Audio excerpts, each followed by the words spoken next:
Hi everyone, good morning সবাইকে। জানি কালকে রাতে না ব্লগটা কন্টিনিউ করতে পারিনি, কারণ একটু লেট হয়ে গেছিলো। ওই জন্য খেয়ে দিয়ে আমরা শুয়ে পড়েছিলাম। এখন হচ্ছে নেক্সট ডেতে আমি এটাই ভাবছি যে কি করব, কি রান্না করব। আর সেরকম কিছু মানে সবজি বাড়িতে আছে, তো আমার বরের আজকে খুব প্রেশার আছে কাজের, ওই জন্য বাজার কিছু করতে পারিনি। ওই জন্য দেখো এখানে ভেন্ডি নিয়ে নিয়েছি, ভেন্ডি আলুর জাস্ট একটা ঝাল করব, আর ডাল করব শিম দিয়ে। মূলো নেই, ওই জন্য মূলোগুলো দিচ্ছি না, জাস্ট শিম দিয়ে ডাল করব। আর ও আসার সময় বললো যে ডিম নিয়ে আসবে, তো ডিমের অমলেট করে দেবো।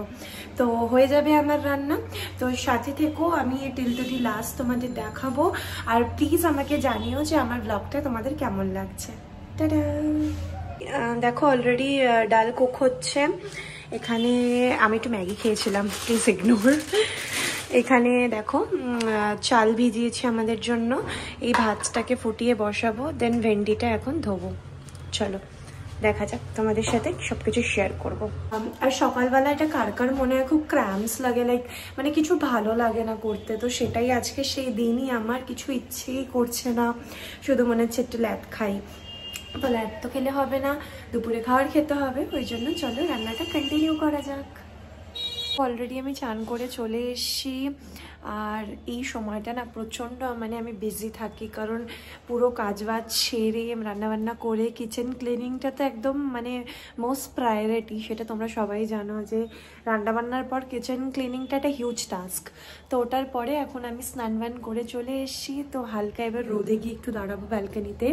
এই শীতকালে তোমরা বলো যে মানে স্নান করে ওঠার পরে রোদে দাঁড়াতে তোমাদের কেমন লাগে? দেখো চলো আমার সাথে। নতুন শিফট হয়েছি তো এখনও সেরকম জানো তো কিছু গাছ এখানে লাগাইনি। আমার ইচ্ছা আছে একটু প্ল্যান্টিং করার, তো করবো, দেখা যাক। একটু সময় বাড়ুক, আস্তে আস্তে করে আমি এখানে গাছ লাগাবো, তোমাদের সাথেও শো করবো।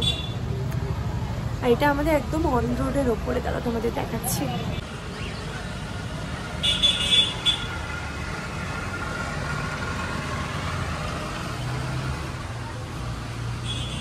এমনটা শেয়ার করছিলাম কি আজকে একটু নিরামিষ বানিয়েছি, ওই কারণে এই দুটো ডিম এখন আনলাম।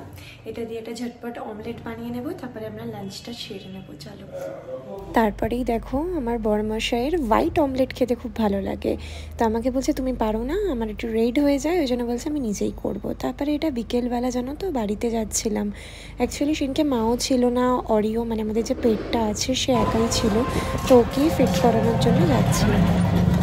এখন না সাডেনলি আমাকে একটু বাড়িতে আসতে হয়েছে, কারণ মানে আমার মা নেই, ওই জন্য আমার যে পেট আছে ওকে একটু ফিট করাতে হবে। তো ভিডিওটা বেশি লং হয়ে যাবে, তো ওই জন্য এখানে ভিডিওটা আমি এন্ড করছি। যদি আমার ভিডিওটা কিছু ভালো লেগে থাকে তাহলে প্লিজ একটা লাইক, শেয়ার অ্যান্ড সাবস্ক্রাইব করতে কিন্তু অবশ্যই ভুলো না। টাটা।